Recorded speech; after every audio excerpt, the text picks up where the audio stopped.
கிறிஸ்துவுக்குள் பிரியமானவர்களே, என் அன்பு சகோதர சகோதரிகளே, ஆண்டவர் நாமத்திற்கு சோத்திரம். தினம் ஒரு ஜப வழியாக பேசிக்கொண்டிருப்பது உங்கள் அன்பு சகோதரன் பிரபு. எப்படிங்க இருக்கீங்க? இன்றைய நாள் எப்படிங்க போச்சு? உங்களுக்கு மகிழ்ச்சியாக இருந்தீங்களா? எப்போவுமே சந்தோஷமாக இருங்க. ஆம், என் அன்பு சகோதர சகோதரிகளே, கர்த்தருக்காக பொறுமையுடன் காத்திருந்தேன்.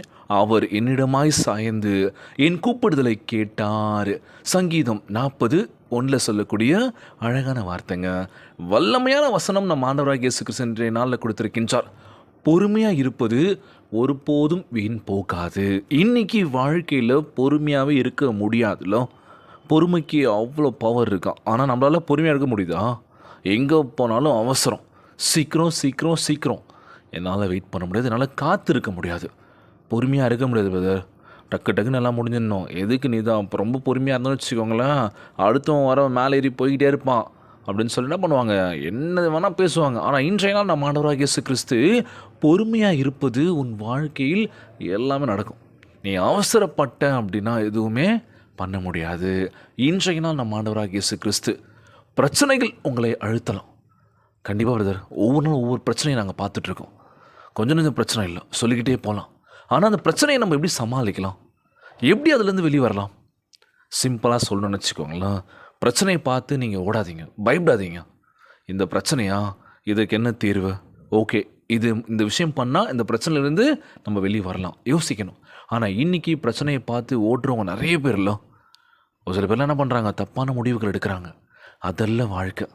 பார்த்துக்கலாம், நம்ம என்ன வேணால் நடக்கிறோம், பிரச்சனை இல்லை.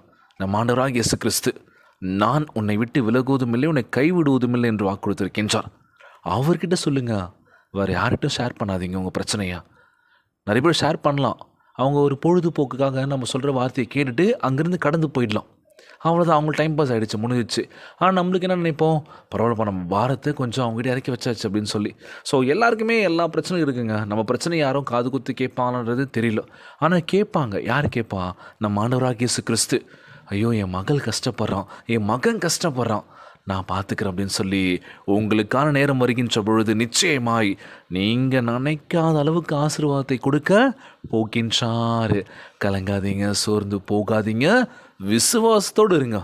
நிச்சயமாய் நம்மளை பலப்படுத்துவார்.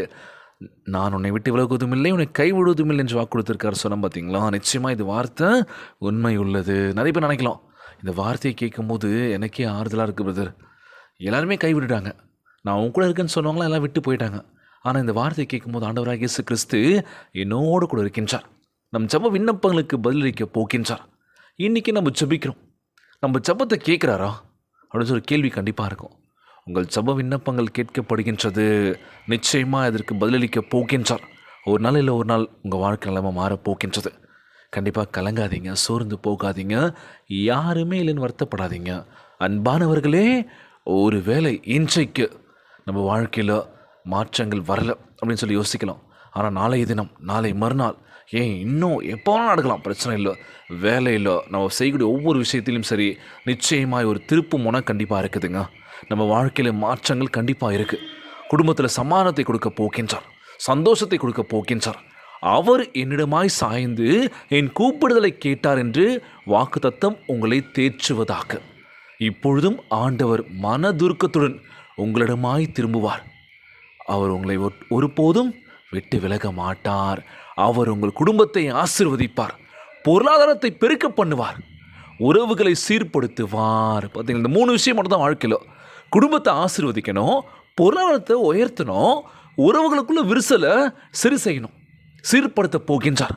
பாவத்தின் மேல் உங்கள் வெற்றியை அவர் தந்தருள்வார். நீங்கள் பாவத்தெல்லாம் விட்டுட்டு விலக்கி வந்தீங்கனாலே உங்கள் வாழ்க்கை வெற்றி பெற போகின்றது. மனம் தளராதிருங்கள். உங்களை அழைத்த ஆண்டவர் உண்மை உள்ளவர். அவர் உங்களை பொறுமையாய் காத்து கொண்டிருக்க சொல்கின்றார். பொறுமைக்கு அவ்வளோ பலன் இருக்குங்க.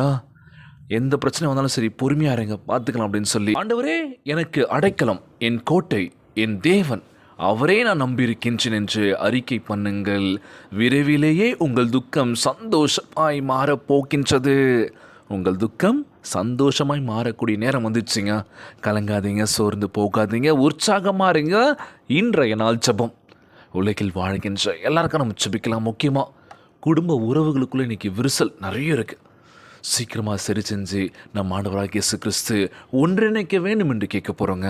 மருத்துவமனையில் இருக்கின்ற ஒவ்வொரு நோயாளிக்காக நம்ம ஜெபிக்க போகிறோம். சீக்கிரமாக அந்த நோயெல்லாம் சுகம் பெற்று வீடு திரும்பணும்னு சொல்லி கேட்க போகிறோம். முக்கியமான ஒரு விஷயம் உங்கள்கிட்ட ஷேர் பண்ண வந்திருக்கேன். என்ன அப்படின்னு லாஸ்ட் இது என்ன சொல்ல வரேன் அப்படின்னா, தயவுசெய்து இந்த வீடியோ பார்த்துட்ருக்க, இந்த விஷயத்தை கேட்டுட்ருக்க, ஜபத்தை கேட்டுட்ருக்க என் அன்பான உறவுகளுக்கு நான் சொல்லக்கூடிய விஷயம் தான். அப்பாவாக இருக்கலாம், தம்பியாக இருக்கலாம், அண்ணனாக இருக்கலாம். குடிப்பழக்கத்தில் அடிமையாக இருந்தீங்கன்னா தயவு செய்து அதிலேருந்து வெளியே வந்துடுங்க. இன்றைக்கி குடிப்பழக்கத்தினால எவ்வளோ பிரச்சனைகள், உயிரிழப்புகள் சின்ன வயசுலேயே. இதெல்லாம் வேணாங்க. குடும்ப உறவுகளுக்குள்ளே ஒற்றுமையாக இருக்கணும், நம்ம கடைசி வரைக்கும் கூட இருக்கணும். அப்படின்னா ஒரு சில தவறான பழக்க வழக்கங்கள் நீங்கள் அடிமையாக இருந்தீங்கன்னா வெளியில் வந்துடுங்க. குடும்பங்களை பாருங்கள், குடும்பத்துக்குள்ளே சந்தோஷமாக இருக்க பழகுங்க.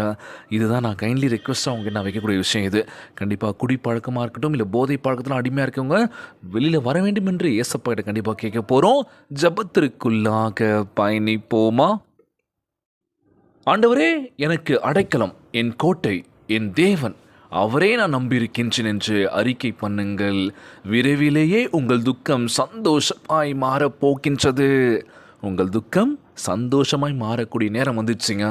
கலங்காதீங்க, சோர்ந்து போகாதீங்க, உற்சாகமாக இருங்க. இன்றைய நாள் ஜபத்திற்குள்ளாக பயணிப்போமா?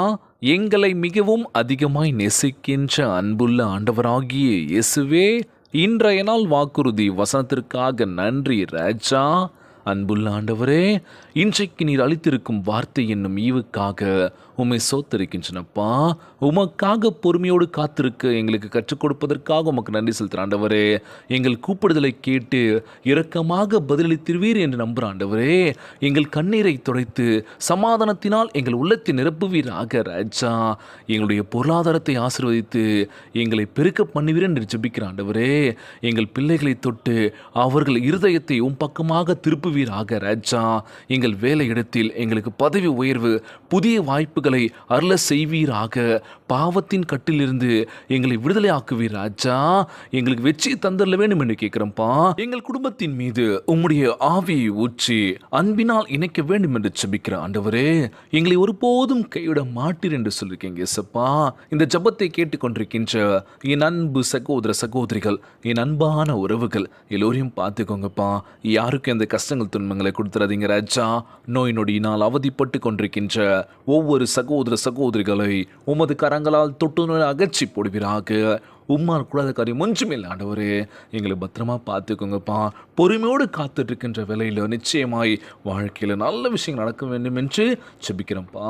எடுத்தும் கவுத்துன்றத முடிவை எடுக்கக்கூடாது, தப்பான வழியில் போகக்கூடாது ஆண்டவரே. உம்முடைய அறிவுறுத்தல், உம்முடைய வார்த்தை நாங்கள் தினந்தோறும் தியானிக்கின்ற ஆற்றலை கொடுக்க வேண்டும் என்று கேட்குறோம்ப்பா. ஒவ்வொரு குழந்தை செல்வங்களை ஆசீர்வதிங்க. உடல் தெம்பும் வலிமை தர வேண்டும் என்று கேட்குறேன் ஆண்டவரே. கணவன் மனைவிக்குள்ள ஒற்றுமையை கொடுங்க, சமாதானத்தை கொடுங்க சொல்லி கேட்குறோம்ப்பா. எல்லோரையும் பத்திரமா பார்த்துக்கோங்கப்பா. இன்றைய நாள் ஜெபம் இயேசுவின் விலையேற பெற்ற நாமத்தினாலே ஜெபிக்கின்றேன் நல்ல பிதாவே, ஆமேன், ஆமேன். இயேசுவுக்கே புகழ், இயேசுவுக்கே நன்றி. மரியே வாழ்க. God bless you all.